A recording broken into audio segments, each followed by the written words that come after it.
ये है talks news network और आप देख रहे हैं पॉलिटॉक्स, राजनीति का कच्चा चिट्ठा।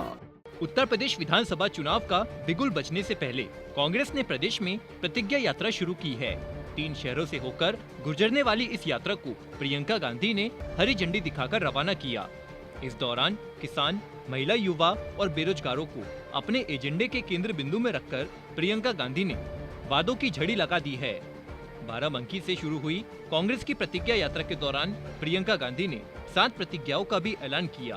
प्रियंका ने कहा कि कांग्रेस अगर सत्ता में आती है तो लड़कियों को स्मार्टफोन और स्कूटी दी जाएगी, जबकि किसानों का पूरा कर्जा माफ कर दिया जाएगा। कोरोना काल के दौरान का बिजली का बिल माफ कर दिया जाएगा, जबकि बाद के बिजली के बिल का आधा पैसा माफ किया जाएगा। साथ ही महिलाओं के लिए फिर से एक खास घोषणा करते हुए प्रियंका ने महिलाओं के लिए अलग से बजट जारी करने की घोषणा की है।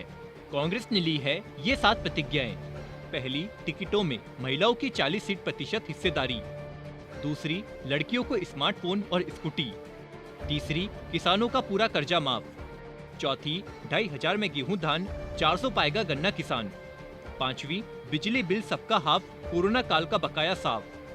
6ठी, दूर करेंगे कोरोना की मार, परिवार को देंगे 25,000। 20 लाख युवाओं को सरकारी रोजगार। हम वचन निभाएंगे नारे के साथ प्रतिज्ञा यात्रा शुरू की गई। बता दे, शनिवार को कांग्रेस की प्रतिज्ञा यात्रा की शुरुआत करने बाराबंकी पहुंची प्रियंका गांधी ने महिलाओं से भी बातचीत की। प्रियंका गांधी बाराबंकी में एक खेत में महिला किसानों से उनके कामकाज और उनके रहन सहन को जाना।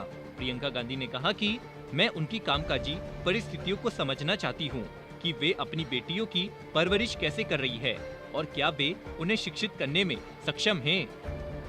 बाराबंकी में चुनावी वादों की झड़ी लगाते हुए प्रियंका गांधी ने कहा कि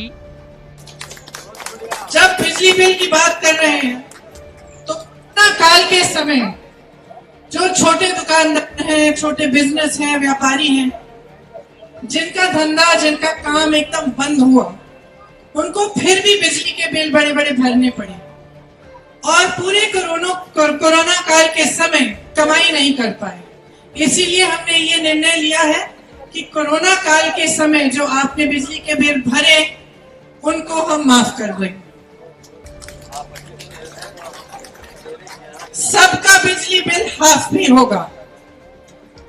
इसके साथ साथ कोरोना काल में जो गरीब परिवार थे, जिनकी बहुत आर्थिक मार हुई, जो कमा नहीं पा रहे थे, जो बाहर जा नहीं पा रहे थे अपनी रोजी रोटी कमाने के लिए, उनके लिए हमने निर्णय लिया है कि 25,000 रुपए उनको मिलेंगे।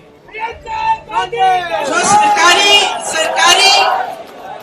सरकारी रोजगार 20 लाख देना चाहते हैं, लेकिन इसमें मैं खास तौर से कहना चाहती हूँ कि पिछले 2 सालों में मैं बहुत संविदा कर्मियों से मिली, कॉन्ट्रैक्ट पे जो काम करते हैं उनसे मिली और उन सब ने मुझे अपनी समस्याएं बताई। उसमें अध्यापिका भी हैं, टीचर्स हैं, स्वास्थ्य कर्मी भी हैं, अनेक काम करने वाले लोग हैं और उनका पूरी तरह से शोषण किया गया है। तो खास तौर से मैं कहना चाहती हूँ कि उनका नियमितीकरण करने का हमने निर्णय लिया है। हमारी सरकार आएगी तो सबका नियमितीकरण हम करेंगे। तो ये हमारी मुख्य प्रतिज्ञाएं हैं। इस यात्रा द्वारा ये प्रतिज्ञाएं गांव-गांव तक पहुंचेंगी और जन जन तक हम बताएंगे, जन जन को बताएंगे कि हमने ये निर्णय क्यों लिए और किस तरह से इन निर्णयों को हम पूरा कर सकेंगे।